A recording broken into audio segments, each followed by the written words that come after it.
was born, who had stayed at Pigeonsford since his grandfather's time, was there now with her 2 granddaughters, and Henry Gold, who had married Venetia Hart, one of the granddaughters. She imagined them all sitting indoors over a cosy tea, herself, forgotten, left out on the terrace in the bitter cold.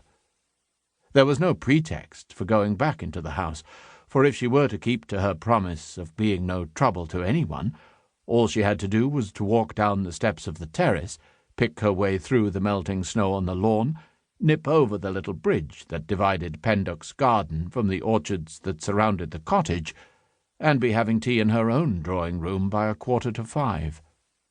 She began reluctantly to clean up her palette and put her brushes away. Voices from the French window behind her considerably accelerated this process, and a sleek black dachshund arrived upon the scene and commenced investigations. Venetia Gold and her sister Francesca stepped out onto the terrace. Miss Morland, who had been expecting them for the past half-hour, was, of course, quite overcome by surprise. "Oh, Mrs. Gold! Miss Hart! How you startled me! I was just going to pack up my things and creep away quietly to my little house. A teeny mouse. No trouble to anyone." "Wouldn't you like some tea before you go?" asked Venetia, politely speaking her piece. "Mr. Pendock said we must bring you in to tea." "Can we have a look at your picture first?" said Fran, who had rather forgotten what Miss Morland's pictures were apt to be like. "Everything looks so lovely in the snow, doesn't it? Even these rather sloppy downs take on a bit more meaning, with the trees so black and the railway line running up the valley and all that." They both moved round and stood before the easel. "How exquisite they are," thought Grace wistfully, for though Venetia was safely married to that dreadful little Jew, Henry Gold, Francesca was only too free, thought Grace darkly, and so painfully pretty. Venetia was like her name, all gold, a golden cobweb that looked as if it might, at any moment, be blown away by the lightest breath of wind to some enchanted land where it really belonged.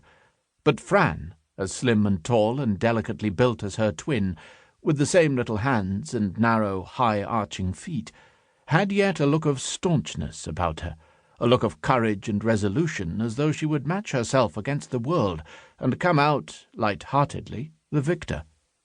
She was as dark as her sister was fair, with black, soft, curling hair and bright, dark eyes, with a generous mouth, generously smeared with scarlet lipstick, so that she looked like a tropical flower blooming in this English garden. Flowers, thought Grace. Cobwebs.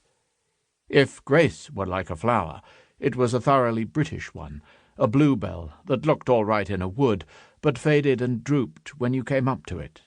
If she were like a cobweb, it was just an ordinary dusty grey cobweb, with never a glint of gold.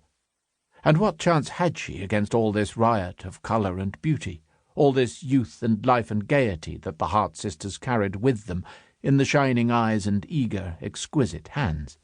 What chance at 38? What chance had Grace? They stood before the picture, hugging their arms because they were cold. "Aziz, darling, not on Miss Morland's easel," they said to the dachshund, and Venetia, always polite and kind, turned back to the painting and added, "It's awfully pretty, Miss Morland. The church tower. How pretty." There was a sort of ruthlessness about Fran. She faced the truth so squarely for herself that she could not be hypocritical for others, even to be kind. She struggled to say something nice about the watercolour, but round the edges of her goodwill the truth came bursting forth. She said abruptly, "But why do the church tower when it's so particularly hideous?" Poor thing, just unable to appreciate beauty, that was all.